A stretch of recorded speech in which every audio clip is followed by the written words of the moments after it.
ஸ்ரீமதி ஸ்ரீ லட்சுமி ஜெகநாதன் முகுந்த மாலையில் விஜய பிரபந்த கதைப்பது இந்த மாலையில் விஜய பிரபந்தம்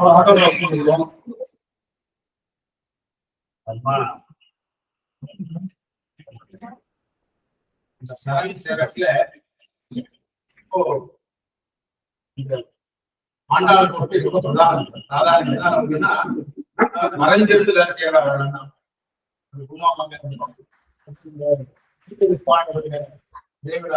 வெளியே வர மாட்டாங்க. ஆனா பேக்ரவுண்ட்ல எல்லாம் அழகா இருப்பாங்க. அது மாதிரி உங்களுக்கு தள்ளி இருக்கிறாங்க வந்து பெங்களூர்ல இருக்கா எல்லாரும் தெரிஞ்சுக்கணும்னு நினைக்கிறேன். மோஸ்ட்லி இவருடைய இந்த சைட் இதெல்லாம் கிரியேட் பண்றோம். ரொம்ப கிரியேட்டிவா அதெல்லாம் வந்து கம்பேர் பண்ணி ஏதாவது ஒரு புத்தகம் கேட்கணும், ஏதாவது ஒரு விஷயம் கேட்கணும்னாங்க உங்களுக்கு வந்து இங்க இருந்து ஒரு தேவன வாய்ப்பு சரி அடுத்த நிமிஷம் உள்ள உங்களுக்கு எங்க வச்சுக்கா எங்க ஸ்டோர் பண்ணுங்க அப்படின்னு செஷன்ல இருந்து எடுத்து கொடுக்குறா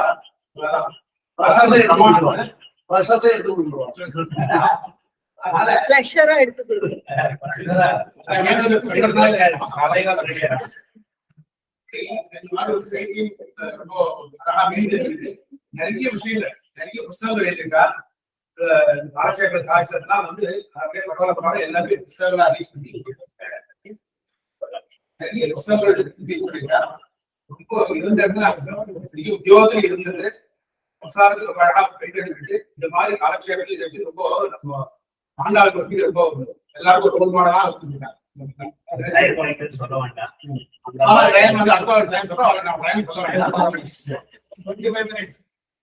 ஏன்னா அவன் டைம் மாறிவிட்டு அவன் டைம் சரியில்லை.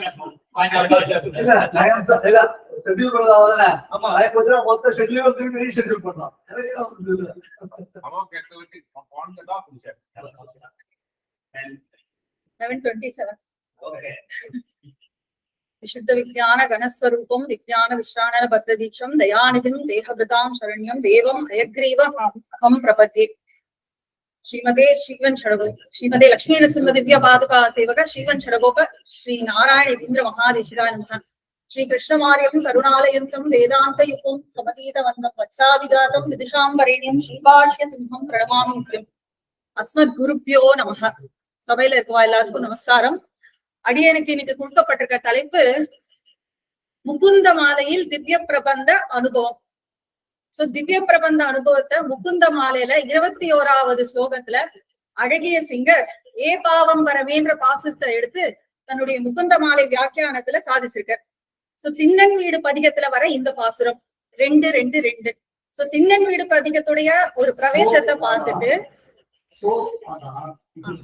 திண்ணன் வீடு பதிகத்துடைய பிரவேசத்தை கொஞ்சம் அனுபவிச்சுட்டு திண்ணன் வீடு பாசுரத்துக்கு போய் அதுக்கப்புறம் ஏ பாவம் பரவே பாசுரத்துக்கும் முகுந்த மாலையுடைய 21வது ஸ்லோகத்தையும் நம்ம இன்னைக்கு பார்க்க போறோம்.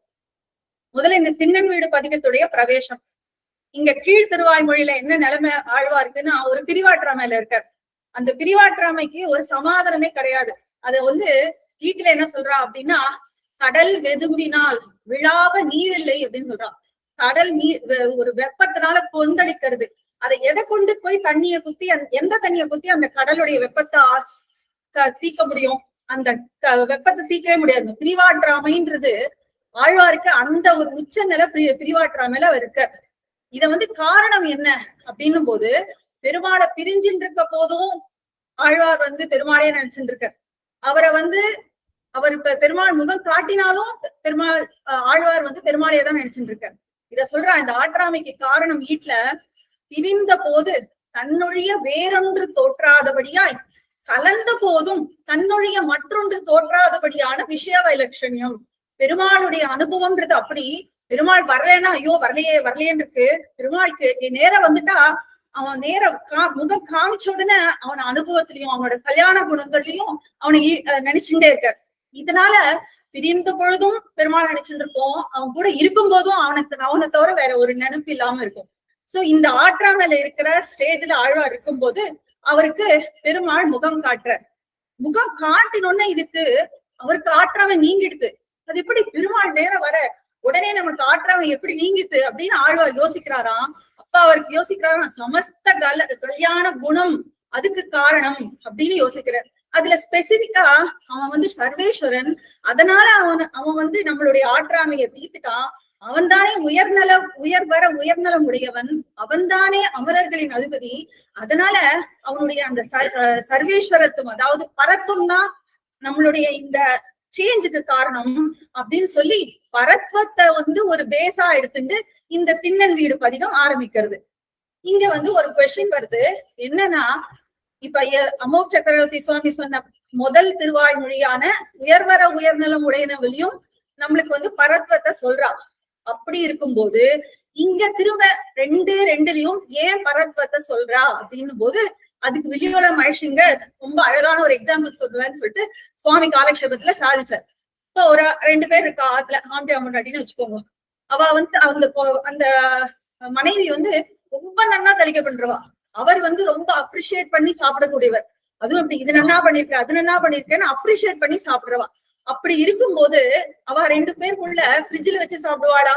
கண்டிப்பா சாப்பிட மாட்டா. அப்பப்ப தலிக்க பண்ணி போடணும்னு அந்த மனைவிக்கும் தோணும், அவ மனைவி பண்ணி போடுறத அனுபவிச்சு சாப்பிடணும்னு சொல்லிட்டு ஆத்துக்காரருக்கும் தோணும். அது மாதிரி இங்க வந்து பாடுறவரோ ஆழ்வார், பாடப்படுற விஷயமோ பெருமாள் விஷயம், அதனால சுட சுட தலிகை பண்ணி போடுற மாதிரி அந்த மாதிரி ஒரு பாவத்துல ஆழ்வாரும் பெருமாளுடைய அனுபவம் இங்க இருக்கு அப்படின்னு தெரியறது. இங்க ஒரு கேள்வி வருது, புனருக்தி தோஷம் வந்துராதா? சொன்னதையே சொல்றாளே, புனருக்தி தோஷம் வந்துராதா அப்படின்னு போது இதுக்கு ஜீயர் அரும்பத உரையில ஒரு ஸ்லோகத்தை எடுத்து அங்க வந்து வியாக்கியானம் பண்றான். என்னன்னா, பிரதிஜ்ஞாயாம் பிரசம்சாயாம் பிரலாபே தர்ஜனேபிச்ச பயேச்ச விஸ்மயே சைவ புனருக்தி அலங்கிருதி அப்படின்னு சொல்லிட்டு, அதாவது நம்மளுக்கு வந்து ஒரு சந்தோஷம் ஜாஸ்தியா இருக்கும் போதோ இல்ல புலம்பல் ஸ்டேட்ல இருக்கும் போதோ ஒரு ஆச்சரிய நிலைமையில இருக்கும் போது அவன் என்ன பண்ணுவோம், அடடா அடடா அப்படியா அப்படியா அப்படின்னு சொல்லி நம்மளுடைய வார்த்தைகள் வந்து திரும்பி ரிப்பீட் ஆகும். அந்த மாதிரி டைம்ல புனருக்தி தோஷம் அப்படிங்கிறதுக்கு இடமே கிடையாது அப்படின்னு சொல்லி இது வந்து திரும்ப இந்த பரத்வத்தை இங்க பாடுறதுனால ஒரு தவறும் இல்ல அப்படின்னு வருது. சரி, ஒரே விஷயத்த 2 வாட்டி சொன்னா அதே சொல்றாரா இல்ல கொஞ்சம் டிஃபரன்ஸா சொல்றாரா அப்படின்னா, முதல் திருவாய்மொழியில அவர் தான் அனுபவிக்கிற, இந்த திருவாய்மொழியில அவர் பிறருக்கு உபதேசிக்கிறார் அப்படின்னு சொல்லிட்டு சொல்றார். இன்னொன்னு, முதல் திருவாய்மொழியில ஸ்ருதி பரமா சொல்றார், இந்த திருவாய்மொழியில இதிகாச பரமா அவர் அதே பரத்துவத்தை தான் எக்ஸ்பிளைன் பண்றார், ஆனா அதோடைய வாசி இருக்கு, டிஃபரன்ஸ் இருக்கு அப்படின்னு சொல்லி இதை எக்ஸ்பிளைன் பண்றான். இந்த மாதிரி ஆரம்பிக்கிறது தான் இந்த பதிகமான திண்ணன் வீடு பதிகம். இதுல முதல் பாசுரத்துல திண்ணன் வீடு முதல் முழுதுமாய் எண்ணின் மீதி என் எம்பெருமான் மண்ணும் விண்ணும் எல்லாம் உடன் உண்ட நம் கண்ணன் கண்ணல்லது இல்லையோர் கண்ணே அப்படின்னு சொல்லி முதல் திருவாய்மொழி இதுல ஆரம்பிக்கிறது. இதுல முக்கியமான வார்த்தை என்னன்னா நிர்வாககன் அப்படின்னு.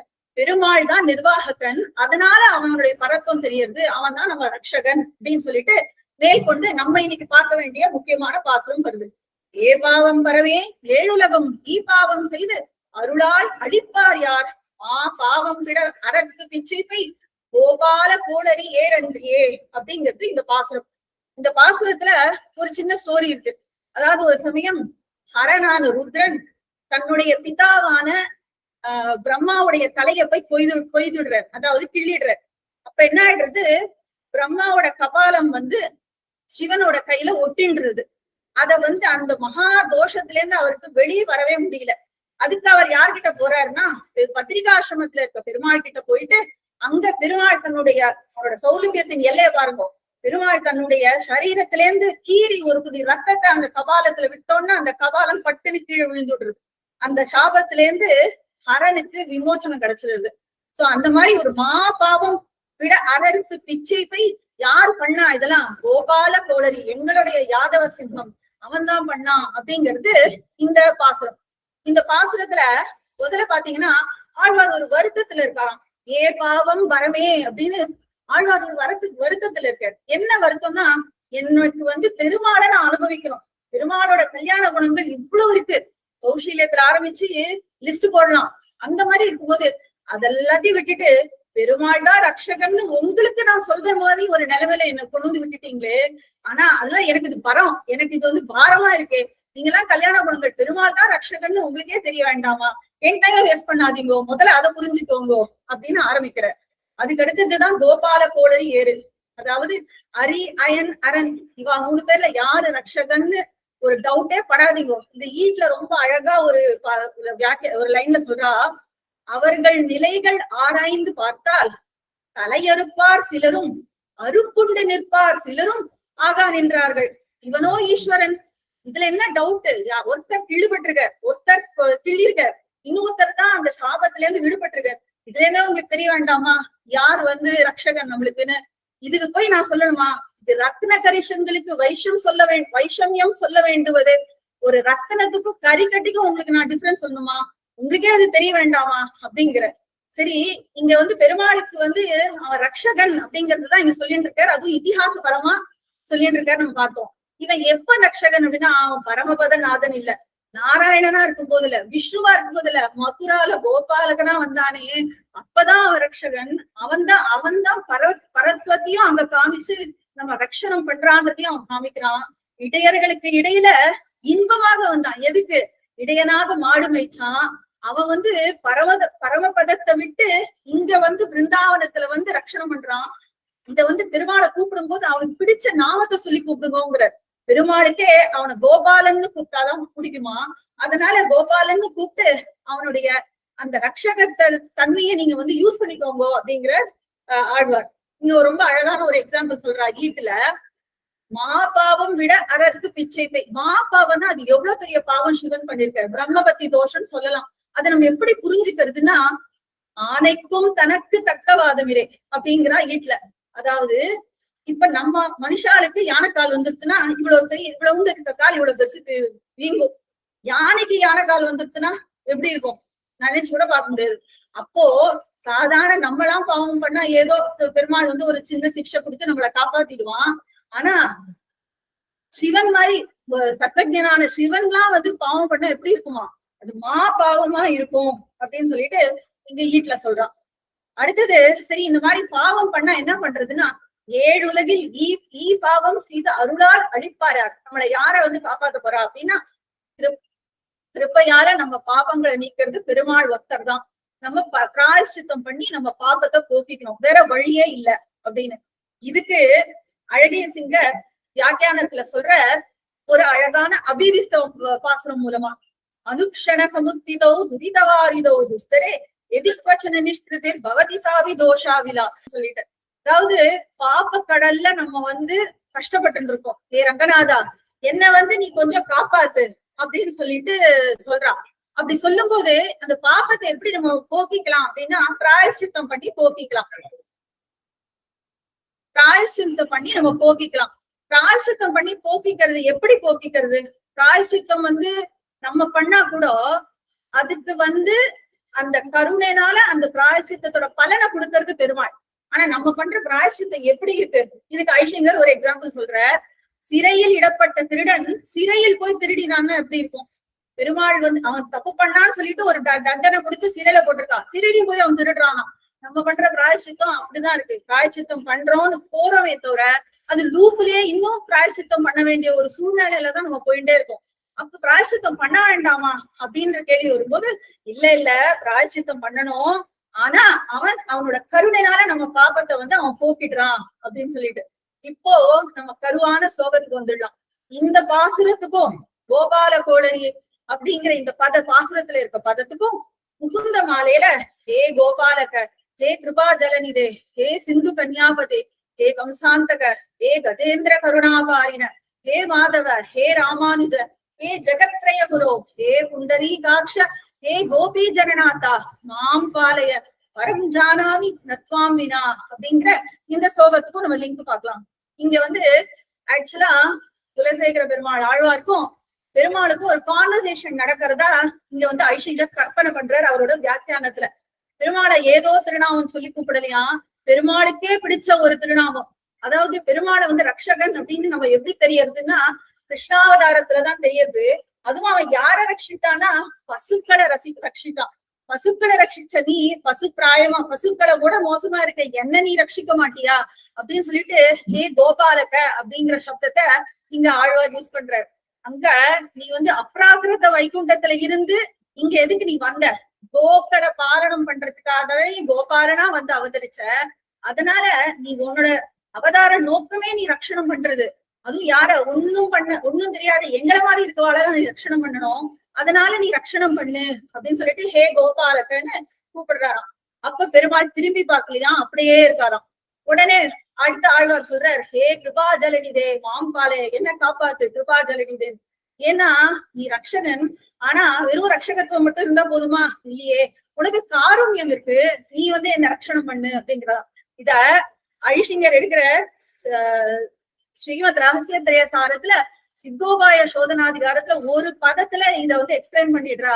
சுவாமி தேசிகன் எக்ஸ்பிளைன் பண்ணிடுற, பரஹித பிரணவதா அப்படின்னு சொல்லிட்டு, அதாவது பிறர்களுடைய நன்மையிலேயே பெருமாளுக்கு நோக்கம். அப்படிப்பட்ட நீ குணக்கடல், நீ போய் என்ன வந்து காப்பாற்ற வேண்டாமா அப்படிங்கிறது. அப்படி பெருமாள் வந்து பதில் கொடுக்காம நிக்கிறானா. உடனே நீ எனக்கு மட்டும் போகியன் இல்ல பெருமாளே, பிராட்டிக்கே நீ நாயகன், பிராட்டிக்கே நீ போகியன்னு சொல்லிட்டு மகாலட்சுமிக்கு பரம போகியனான நான் ஒன்ன தவிர வேறகிட்ட யார்கிட்ட வந்து கேட்கறது அப்படின்னு சொல்லிட்டு ஹே சிந்து கன்யாபதே மாம்பாளைய அப்படிங்கிற. அப்படியும் பெருமாள் வந்து கம்முன்னு இருக்கானாம். ஏன் கம்முன்னு இருக்கான்றதுக்கு பெருமாள் ரெஸ்பாண்ட் பண்றாராம். நான் உன்னை கிருப்பைதான் எனக்கு இருக்கு, நான் உன்னை காப்பாத்துறேன், ஆனா நீ மூட்டை மூட்டையா பாவம் வச்சுருக்கியே, உன்னை எப்படி நான் காப்பாத்துவேன் அப்படின்னு சொல்லிட்டு பெருமாள் கேட்கிறாராம். அதற்கு வந்து பதில் சொல்ற, ஹே கம்சாந்தக, கோபர்களுக்கு பாவியா இருந்த கம்சனை வதம் பண்ண நீ, என்னுடைய பாபத்தை நீ வதம் பண்ண முடியாதா? என் பாபத்தை நீ கழிச்சு என்ன ரட்சிக்க முடியாதா? அப்படிப்பட்ட நீ என்ன கொஞ்சம் காப்பாத்து அப்படிங்கிற.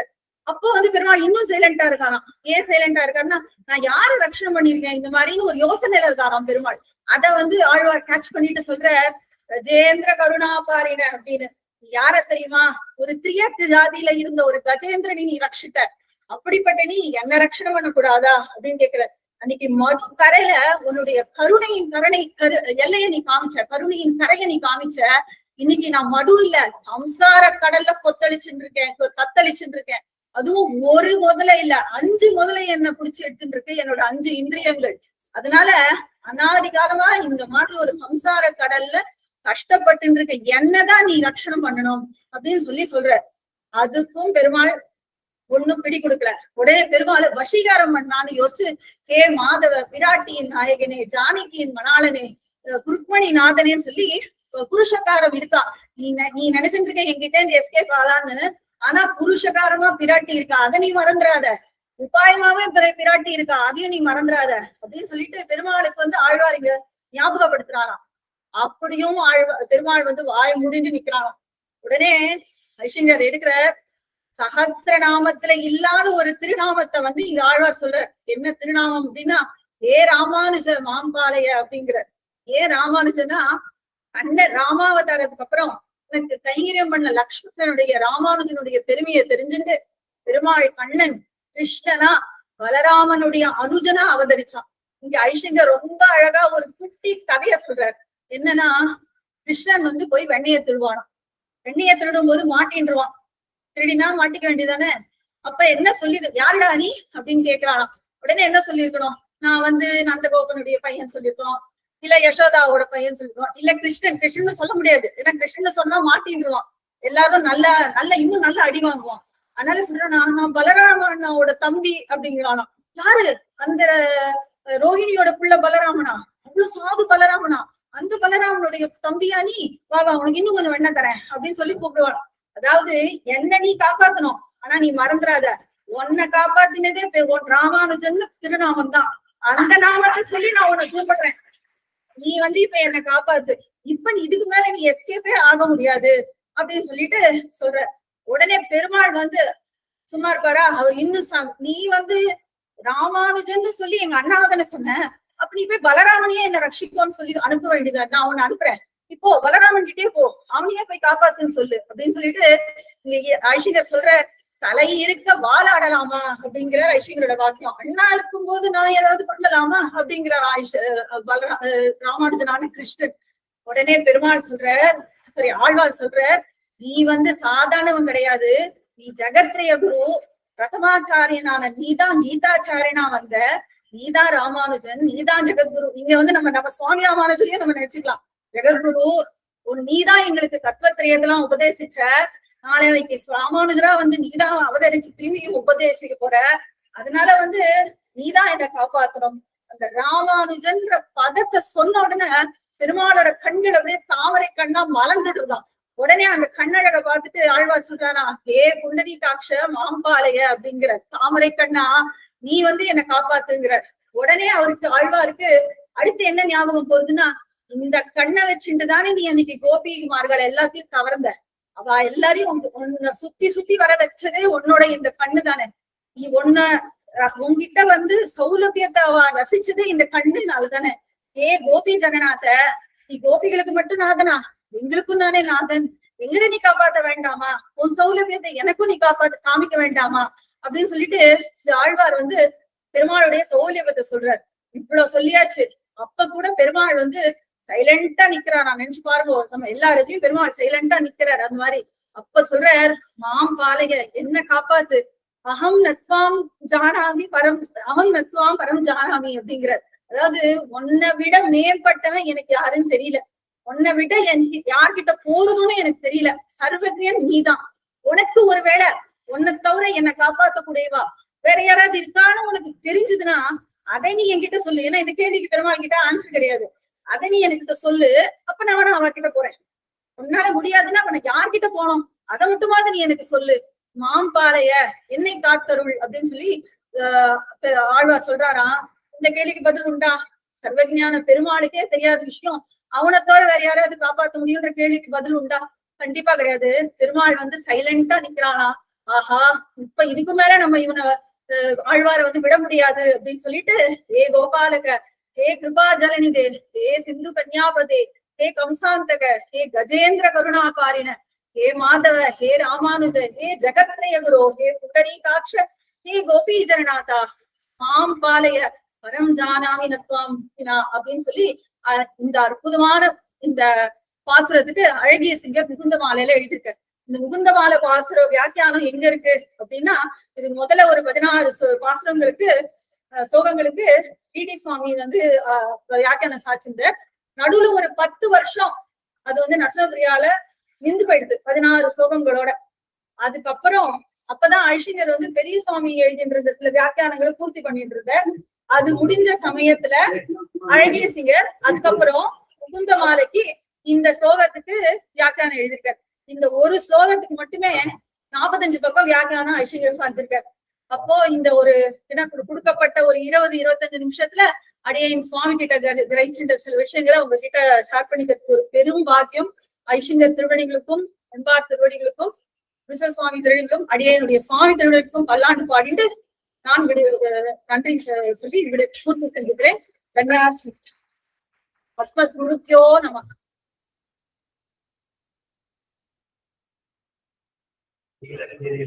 ரசிகர் ரொம்ப ஒரு உபன்யாசம். அதுல ஐஷிங்கருடைய அந்த வியாக்கியான இந்த மாதிரி எல்லாம் இருந்து அடையாது தெரியாது. ஏதோ உபன்யாசங்கள் பண்ணிருப்போம். ஆனா ஐஷிங்கர் இவ்வளவு அவர் வந்து எப்பொழுதுமே ஈடுபட்டு அப்புறம் அந்த காலத்துல சிவத்தையார பார்த்து கொண்டு அதை என்னால பார்க்கணும் சம்பாதிக்க விட ஐஷிங்கருடைய அந்த இதெல்லாம் பார்த்துட்டு போடலாம். ஆச்சரியமா மனதானது அதே மாதிரி இந்த உபன்யாசம் செய்திருந்தது. அதுக்காக 5 வருஷம் என்னையே முடிச்சது.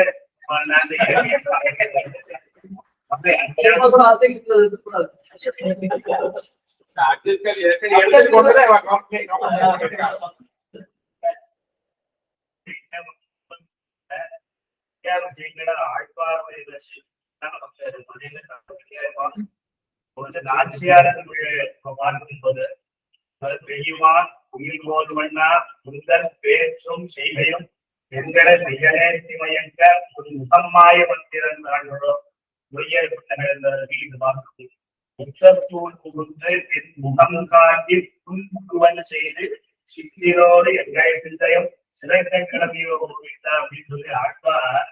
அதாவது ஆண்டாள் ஆட்சியார் அந்த எம்பெருமான சேர்ந்த நீ இந்த மாதிரி எல்லாம் பண்ண எங்களை இந்த மாதிரி அதாவது மயக்கரையே இதுமாதிரி நல்லா இருக்கு அப்படின்னு அந்த ஏகோபார்கள் ஏற்பாடுகளிலே அதெல்லாம் திட்டம் வீடுகள் ஆச்சரியமான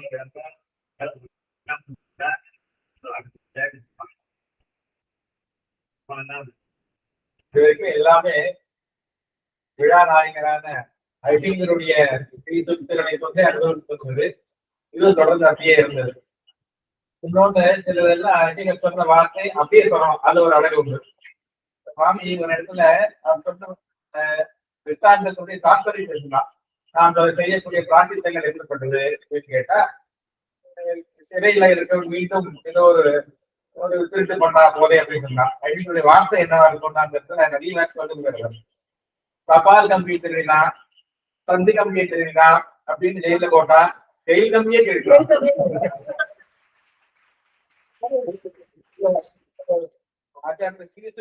ஒரு அழகு உண்டு. அது வந்து என்னைய சொல்லி விவரிக்கிறேன்.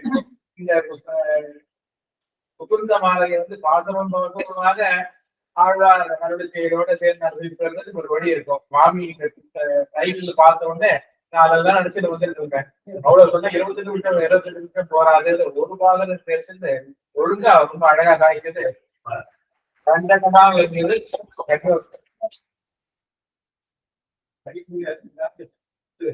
விவரணம் பண்ணது எல்லாருக்கும் தெரியும். விஷ்ணு புராணம் எல்லாருக்கும் தெரியும். ஆண்டிகம் தெரியுது, மாபெரிய சுத்தமான அது எல்லாரும் தெரியும். ஆனா இப்ப துந்த மாலையில இருக்கே ராசிக்கே தெரியும். அடுத்த ராசினா இந்த ராகவன் போனாக்க கருவணாமிரதா மாதிரி ஒரு சக்கரம் அப்படிங்கிறது. மன்னாருக்கு ராஜகோபால் போனாக்க சுற்றி வந்துட்டு அந்த தீய சாய் கொடுத்து அதை நாட்டி கொடுக்கும் அப்படின்னு அவசியம் சொல்லி கடைசாட்டு வந்து நாட்டோட ஒரு ராசி இந்த பாசத்துல அதுவும் தெரியுது. ஆழ்வார் ஒரு பாசனம் அற்புதமான பாசனம் ஜனநாயக லட்சணத்தை பாசனம் வாங்கினா மரண ஜானாமி இல்லையா? ஆகிஞ்சலி மனதிற்கும் அது வரைக்கும் அப்படியே ஆகிஞ்சலும் சொல்லிட்டு அனநிதிக்கும் வந்து ஆச்சரியமான ஒரு ஸ்லோகத்தை இருக்கு. சிறுபேரை சொல்றேன் கோபால கோழை சொல்லிட்டு சிறுபேரத்தும் சீராதே சிறுபேரத்தும் வாக்கியாதான். சிறுபேர் வந்து என்னன்னா வந்து பிரவாச தேவன் வாசுதேவன் நாராயணன் சொல்றது பிடிக்காதான். அதெல்லாம் அதெல்லாம் சிறுபேர் ஆகிட்டான். கோபாலான்னு சொல்லிட்டா கோவிந்தா சொல்லிட்டா அவனுக்கு வந்து மந்தகாசம் வந்து கோபாலாசம் அப்படி ஒரு